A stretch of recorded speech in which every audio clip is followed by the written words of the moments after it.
Guzti hau proiektu batekin hasi zen, Etwinning proiektuarekin hain zuzen. Bertan, Europako ikastetxe desberdinetako ikasle eta irakaslek elkar komunikatzeko aukera eskaintzen zen. Hasieran, Grezia, Finlandia, Polonia, Turkia, Alemaniarekin harremanetan jarri ginen. Proiektua aurrera zioan, Alemaniarekin harremanetan jartzen hasi ginen, baina helburu desberdinak genituen ez genuen proiektuarekin aurrera jarraitu. Geroago, Leire poloniar batzuekin harremanetan jarri zen. Dena aurrera jarraitu zuen. Azkenean, Leire eta Rafaelek poloniarrak eta gu elkartzeko proiektu bat sortu zuten. 2200 km away is really so far izenekoa. Baina helburu batzuk bete behar genituen. Hau da, mini proiektu batzuk.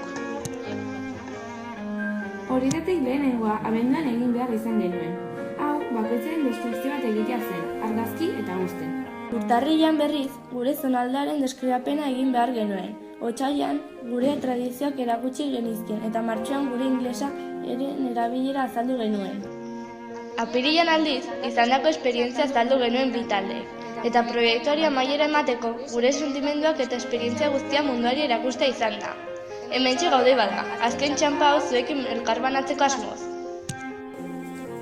Aipatu bezala, Etwinningerako mini proiektuak egin genituen, baina horrez gain, bertze hainbat bizipen ere bizi izan ditugu. Labega ikastolak antolatzen duen bigarren eskuko merkatuaren egunean, lurraren egunen eta lesakako ferietan postu bat jarri genuen. Irabazitako diruarekin bidaiaren zati bat behintzat ordaindu ahal izateko. Etxetik gauzak ekarri genituen, ikastolan prezio jarri eta merkatuen saldu egin genituen. Egun batean, Leirek esan zigun poloniarrekin Skype egin behar genuela hango irakaslea eta Leire ados jarri zirelako. Handik aste batera, errekreo garaian ikastolako liburutegian elkartu ginen lehenengo aldiz. Gure lagun poloniarrak ikusteko. Irrikitan genuen, baina egia erran ez genuen haunitz hitz egin. Lotxatu egin ginen. Poloniarrak etortzekoak ziren, eta gu aste bikain bat prestatzeko gogotsu ginen. Hartaz, lanari ekin genion. Lehenik eta behin, beran bigarren eskuko merkatu txikia eta lesakako ferietan postua jarriz dirua lortzen saiatu ginen. Guk egindako eraztun, pultsera, naiz brotxe saldu genituen. Egu berriak iritsi bezain pronto, bakoitzak poloniar bati eskutiz bat bidali zion, urte berri eta egu berri onak opatzeko. Nola ez guk ere haiena jaso egin genuen. Gero, taldeka, egunez egun egin beharrekoa prestatu genuen, eta ideia egokienak hartuz plangintza dotore bat osatu genuen. Ondoren, gurasoekin batera bilera bat eginez, guk egindako plangintza aurkeztu eta egun bakoitzean gurasoek bete beharreko ardurak elkarren artean banatu egin genituen. Hartaz, leku desberdinetara deitzen hasi ginen, prezio eta ordutegi desberdinak galdetzeko. Egun batzuk geroago, gure artean bikoteak egin genituen. Sare sozialen bidez, beraiekin hitz egiten hasi ginen. Pertsona batzuk lagunarekin hitz egitea kostazitzaien arren, bertzeek izugarri azkar harrapatu zuten bikotekidea. Astelehenean, show egin genuen, eta ondoren, Estegarako ikastolan merendu izan genuen. Ondoren, Altxateko ikastola ikustera joan ginen. Gero maletak hartu eta etxera joan ginen, bazkaltzen. Arratsaldean libre izan genuen, eta denak batera gelditu ginen. Asteartean bedetzitan autobus hartu eta Irunera joan ginen. Gero Irunen tren hartu eta Donostia aldera biatu ginen. Bidean trena gelditu egin zen, eta 40 minutu bertze tren bat espetzen egon ginen geldirik. Donostira llegatzean Donosti ezagutu eta arratsaldean akuarioma ezagutu genuen. 6etan autobus hartu eta berara bultatu ginen. Asteazkena bedetzetan autobusa hartu eta Irunera joan ginen. Iruña bisitatu genuen, eta 6etan berara itzuli ginen.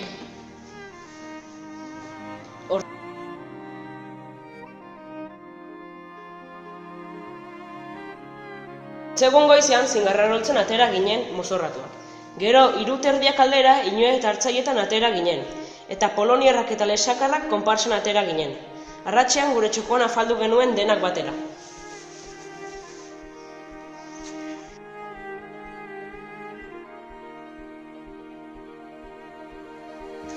hortzi lagun librea zen, eta denak lesakan gelditu ginen.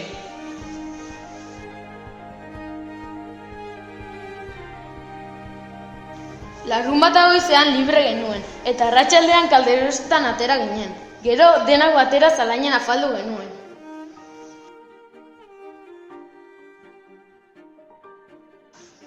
Igande goizean inu eta hartzaileak ikusi genituen. Gero arralara joan ginen bazkaltzera, eta bortzetan poloniarrak joan ziren.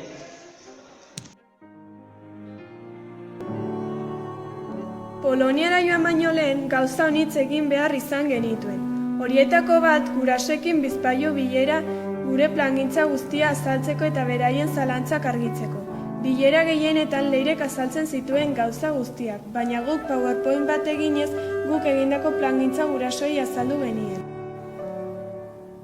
Poloniako bidaia egiteko pasaportea eta nan egin behar genituen. Horretarako gurasoekin Irunera joan behar izan genuen. Jende honitzek arazoak izan zituen, baina tira.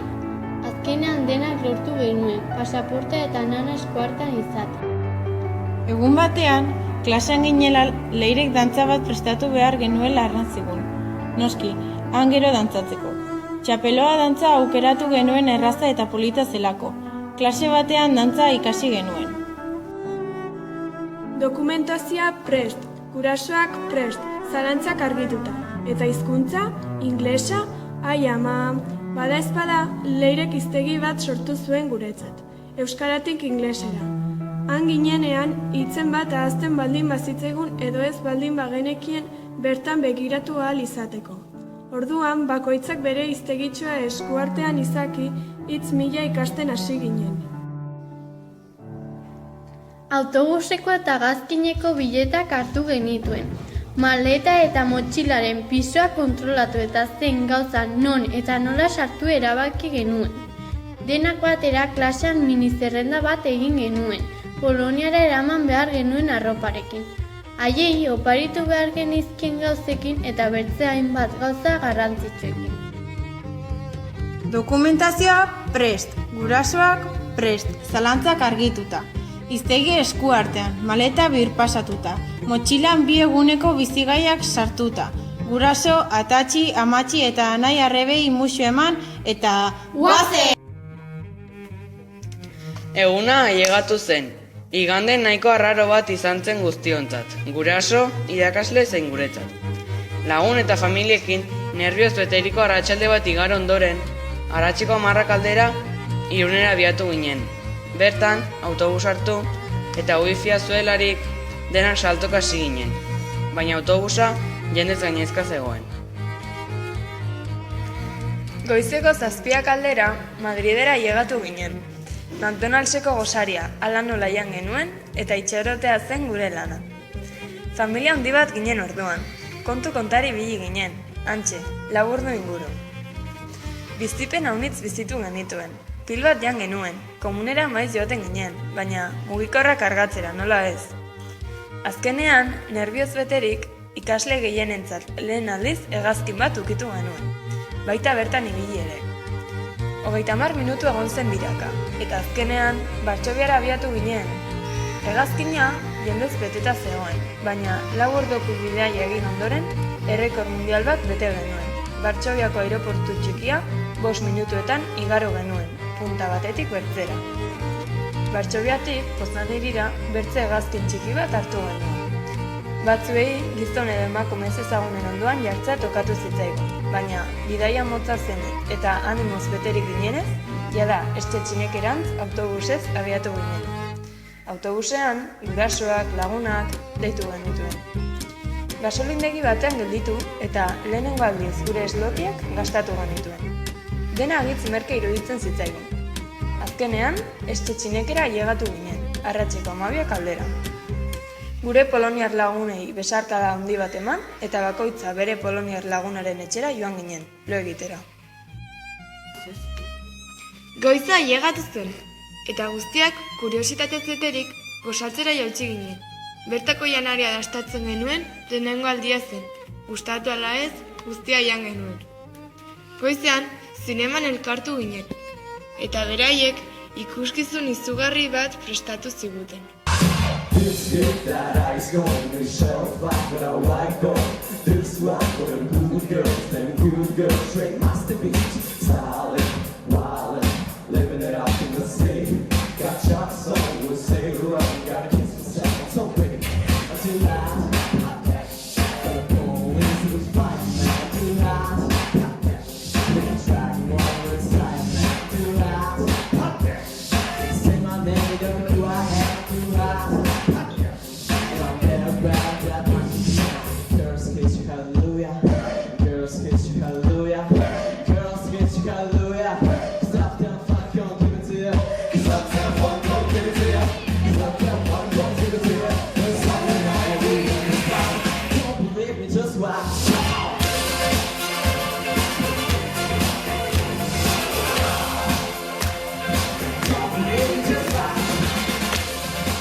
Arratsaldean, hiria ezagutu, bertako museoak ikusi, bunker bat bisitatu eta abar egin genituen eguna ahaztezin hartan. Afaltzeko barbakoa bat egin genuen, saltxitxa batzuk sutan erreta. Jendea joaten hasi zen, eta filmetan bezala Lukas gitarra jotzen eta Victoria kantatzen hasi ziren. Ze polita, ze ongi pasatu genuen.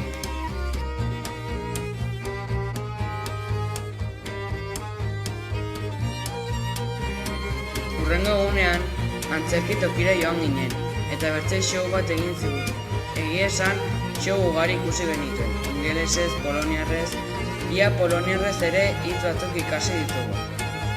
Eguna bukatzeko, paintball egin genuen. Irakaslea bombardeatzeko momentua aprobetxatu genuen. Izugarrizko momentuak bizitu genituen, bata bertzeak lagunduz eta babestuz. Afaltzeko ordua llegatu zen. Bakoitza bere etxera joan ginen.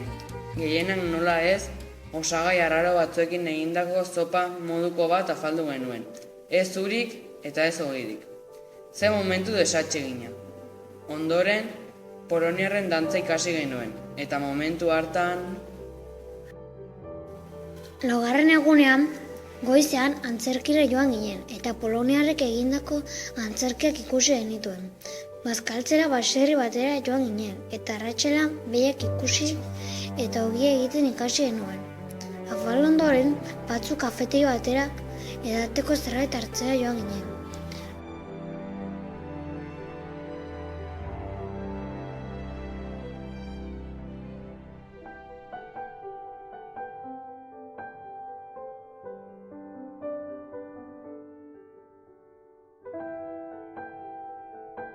Bosgarren egunean, iagun guztien antzerki tokian pasa genuen, poloniarren ikustaldiak ikusten, eta batzuk poloniar dantza bat dantzatu genuen. Ikustaldia bukaturakoan, geratzen zen denbora lagunekin egoteko aprobetxatu genuen. Larun batean, goizeko 7:00 eskolan geratu ginen. Autobus hartu eta lehenik Kaxubian geratu ginen, hango kultura ezagutzen. Berriro ere, autobus hartu eta Gandaxera abiatu ginen. Han eguna pasatu genuen, gazteluak eta eraikinak ikusten. Bazkaldu ere egin genuen, hango estatu batean, eta arratsaldean gaztelu bateko teilatura igo ginen, 409 eskailera igo genituen. Dorre horretatik jaitsi ginenean, berriz ere autobus hartu eta bertze herri batera joan ginen. Geroago, kostara joan ginen, eta itsaso inguruan argazki batzuk atera ondoren, hipermerkatu batera joan ginen, afaldu eta zerbait erostera. Hoiek egin eta gero, autobus hartu eta 12:00 Estetxinekera ailegatu ginen.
Igandea zen, Polonia parraldean zegoen etxetxinek herrian gure azken eguna zen. Seguraski gure poloniar lagunak azkeneko aldiz ikusten dituen eguna. Jeki ginen momentutik hasi ginen eguna aprobetxatzez. Batzuk koadrila moduan bazkaldu edo gozaldu edo hobeto esan da pizza bat jan genuen. Arratsaldean gure lagunekin egun librea zenez boleratara joan ginen. Gure familiarentzat azken opariak erosi eta denak eskolan bildu ginen. Merenda afari moduko bat egiten. Bertan poloniar batzuek aitak opari moduko bat eman ziguten.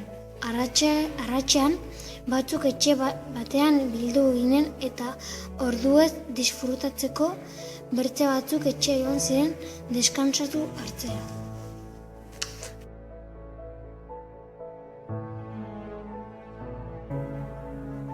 Eta azkenean, inork esperoa ez zuen momentua llegatu zen. Agur erratikoa.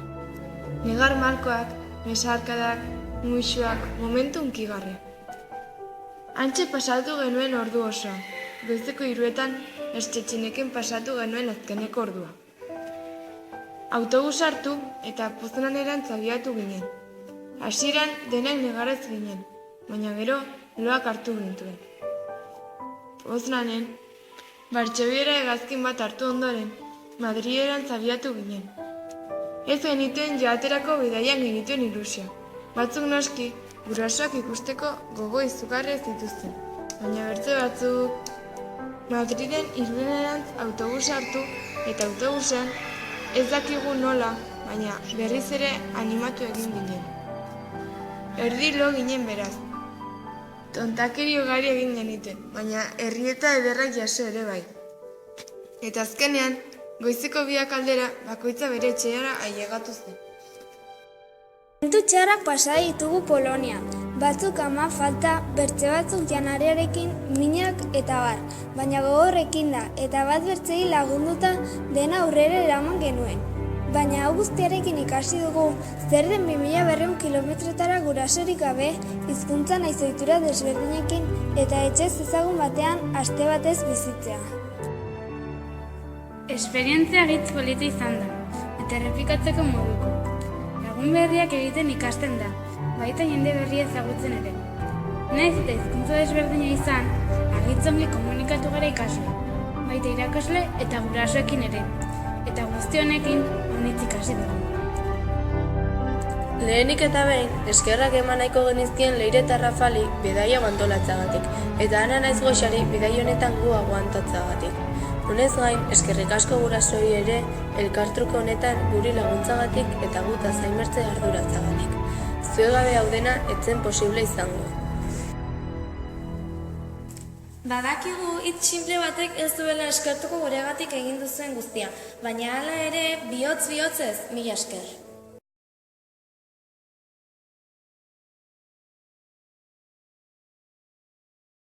Bihotz-bihotzez, mila esker. Para abrirla, luego, ¿no la has dado? Ancharla. Hay cuartos de baño, frente, izquierda, derecha, atrás. Mira, yo lo tengo muy limpio. No se ríe, sale. Las botas con una toallita. Pagadi con su manzana tan feliz.